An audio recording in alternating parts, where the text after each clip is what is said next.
আসসালামু আলাইকুম everyone, welcome back to my channel. সবাই কেমন আছো? আশা করি সবাই অনেক ভালো আছো। আলহামদুলিল্লাহ, আমরাও ভালো আছি। আজকে আমি আপনাদের সাথে নতুন একটা ব্লগ শেয়ার করব। আশা করি আপনাদের অনেক ভালো লাগবে। তো আমি প্রথমে রান্না বান্না শুরু করে দিয়েছি, সকাল থেকেই শেয়ার করছি আপনাদের সাথে। তো আজকে আমি রান্না করছি অ্যাসপারাগাস দিয়ে। এটা হচ্ছে গিয়ে ডিফারেন্ট একটা সবজি, এই দেশের মানুষ এটা খুব বেশি পছন্দ করে।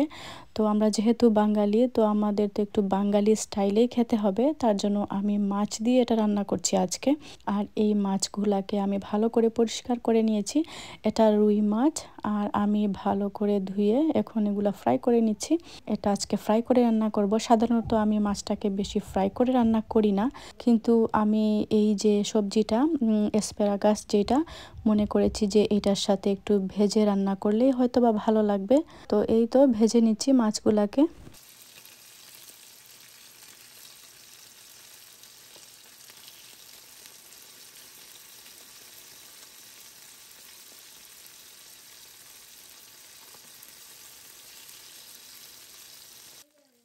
রেগুলার যেভাবে রান্না করি সেভাবে রান্নাটা করে নিচ্ছি। আমি মশলাগুলা দিয়ে দিয়েছি অলরেডি, আর এখানে ভালো করে কষিয়ে নিচ্ছি। আর ওইদিকে হচ্ছে গিয়ে মাছও ভাজা হয়ে যাচ্ছে। একদিকে তরকারির মশলাটাও বোনা হয়ে যাচ্ছে, আর অন্যদিকে মাছটাকেও ভেজে নিচ্ছি। কাজ সহজ হবে আর রান্নাটাও আমার তাড়াতাড়ি হয়ে যাবে।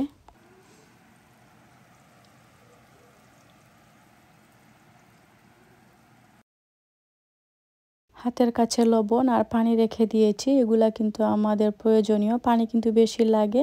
এইভাবে পানি ভর্তি একটা জগ রেখে দিলে হাতের কাছে রান্না করতে সহজ হয়, পানির জন্য ছোটাছুটি করতে হয় না। তো মশলাটা কষে গেছে অলরেডি। অ্যাসপারাগাস যে সবজিটা আছে সেটা অ্যাড করে নিচ্ছি।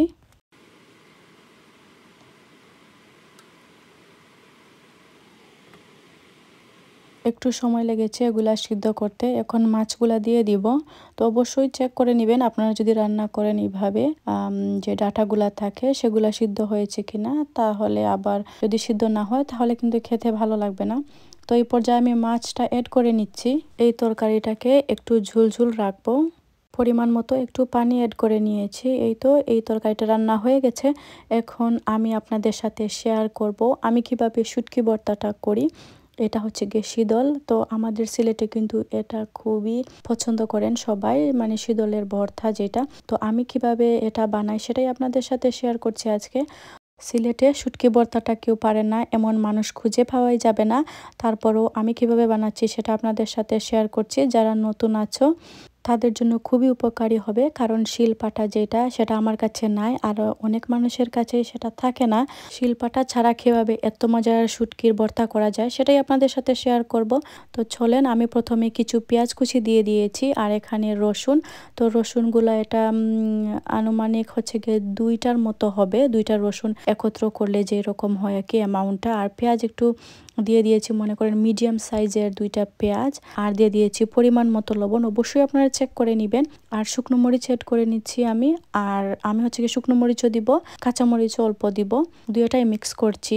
এখানে আপনাদেরকে একটা টিপস আমি দিব আমার অভিজ্ঞতা থেকে, সেটা হচ্ছে কি পেঁয়াজ থেকে অবশ্যই রসুন বেশি থাকবে অ্যামাউন্টটা। আপনারা যেই পেঁয়াজটা ব্যবহার করবেন সেটা থেকে একটু রসুন একটু বেশি দিবেন আর কি। তো আর আপনারা শুকনো মরিচ দিয়েও করতে পারেন, কিংবা শুধু কাঁচা মরিচ দিয়েও করতে পারেন। তো আমার ভালো লাগে দুটাই দিয়েছি আমি। শুকনো মরিচের প্যাকেটটাও আপনাদের সাথে শেয়ার করে নিয়েছি আমি কোন মরিচটা ইউজ করেছি। তো এটা কিন্তু খুবই ঝাল, যারা ঝাল মরিচ খেতে পছন্দ করেন, অনেক সময় শুকনো মরিচ ঝাল থাকে না, সো এইটা আপনারা কিনে দেখতে পারেন। তো আমি এইটাই কিনি, আর এটা কিন্তু প্রচণ্ড ঝাল।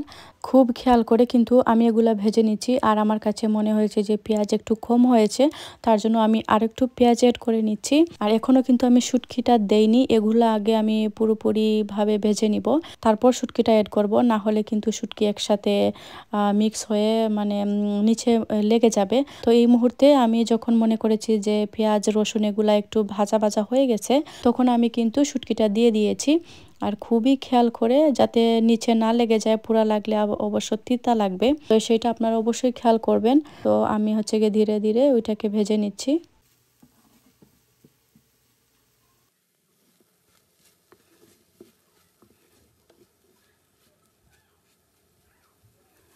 ভাজা আমার শেষ, এখন ব্লেন্ড করে নিব।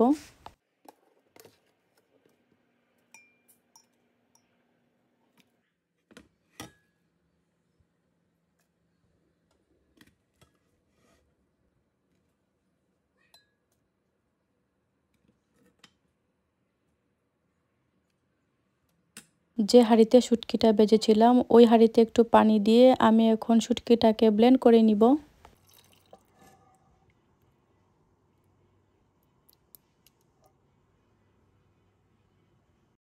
হাঁড়িতে যে পুরাটা ছিল ওইটা আমি আর দেইনি, শুধু পানিটা দিয়েছি, না হলে ভর্তাটা একদমই খালো হয়ে যাবে, খেতে তিতা তিতা ভাবও লাগতে পারে, তার জন্য আমি আর ওইটা ব্যবহার করিনি। শুটকি রান্না করার সময় অবশ্যই উইন্ডো খুলে দিবেন, আমি কিন্তু খোলা রেখেছি, আর ফ্যানটাও অন আছে। শুটকি যখন ব্লেন্ড করছি তখন আমি কিন্তু একটানা অনেক সময় ধরে চালিয়ে রাখিনি, 1 মিনিট অন করেছি, তারপর আবার অফ করেছি, এরকম করে অনেক সময় দিয়ে ব্লেন্ড করে নিয়েছি। একসাথে যদি ব্লেন্ড করতে যান তাহলে ব্লেন্ডারটাও ক্ষতিগ্রস্ত হবে, তার জন্য খুবই খেয়াল করে সময় নিয়ে ভর্তাটাকে আমি ব্লেন্ড করে নিয়েছি। আর আলহামদুলিল্লাহ দেখতেই পাচ্ছ অনেক সুন্দর কালার এসেছে, ভিডিওতে দেখে আমার আবারও খেতে ইচ্ছে করছে। আলহামদুলিল্লাহ অনেক স্বাদ হয়েছে। এই শুটকি ভর্তাটাকে নর্মাল ফ্রিজে 1 সপ্তাহ পর্যন্ত রেখে খাওয়া যেতে পারে, খুবই ভালো থাকবে। 1 সপ্তাহ হয়ে গেলে এটাকে আর নর্মাল ফ্রিজে রাখবেন না, ডিপ ফ্রিজে রেখে দিবেন। তারপর যখন খাবেন তখন 3-4 মিনিট আগে বের করে রেখে দিবেন, তারপর আপনারা খেতে পারবেন। তো এই তো আলহামদুলিল্লাহ তৈরি হয়ে গেল আমার মজাদার সিলেটের শুটকি ভর্তা। খুবই ইজি আর খুবই সিম্পল, সহজেই করে নিলাম। আর শিলপাটার কোনো কিছুরই দরকার নেই, দেখতে পাচ্ছ অনেক সুন্দর হয়ে ব্লেন্ড হয়েছে আলহামদুলিল্লাহ।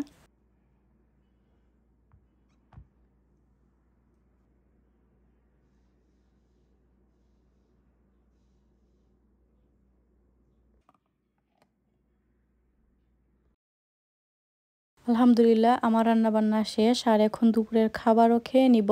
তো এখানে দেখতে পাচ্ছ শুটকি ভর্তা, আর এখানে যে মাছটা এসপারাগাস দিয়ে রান্না করেছিলাম ওইটা, আর ওইদিকে চিকেনটা রান্না করেছি। বাচ্চাদের জন্য অবশ্যই চিকেনটা রাখা লাগে, তো ওইটা আমি আলু দিয়ে রান্না করেছি। আর এই তো খাওয়া দাওয়া শেষ করে আমরা একটু বাহিরে যাব, কিছু বাজার নিয়ে আসব। তো এই তো আমরা বাজারে চলে গেছি, বাচ্চাদের জন্য কিছু ক্যান্ডি আনবো, আর কিছু যদি পছন্দ হয় তো নিয়ে আসবো।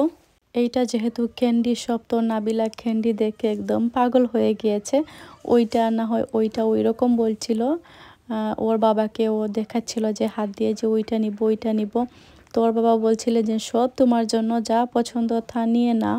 তো আমরা হাসছিলাম আর কি, আর খুবই এনজয় করছিলাম।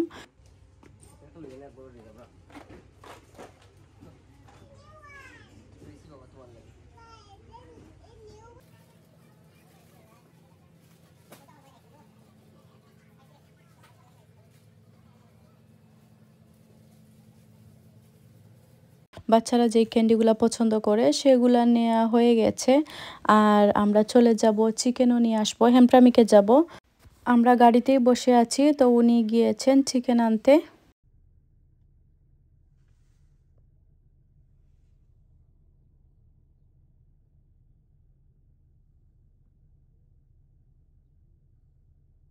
আলহামদুলিল্লাহ আমরা চিকেন নিয়ে বাসায় চলে এসেছি, আর চিকেনটা কিন্তু বাসায় বেশি লাগে, বাচ্চাদের জন্য এটা রান্না করতেই হয়।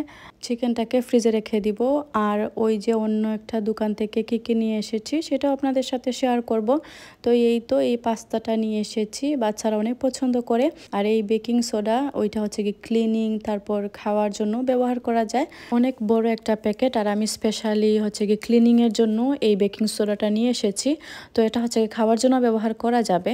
যেগুলো নিয়ে এসেছি ওগুলাকে সুন্দর করে সেট আপ করে নিচ্ছি।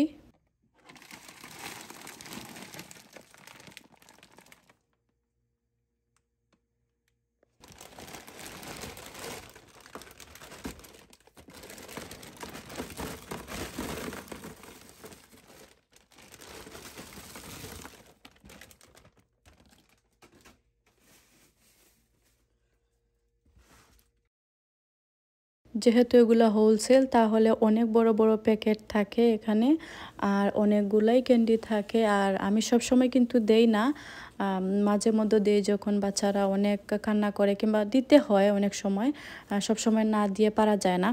তো এই তো, আর এখানে রেখে দিয়েছি স্টোর করে, কারণ বাচ্চারা যখন চাইবে তখন খেতে পারবে।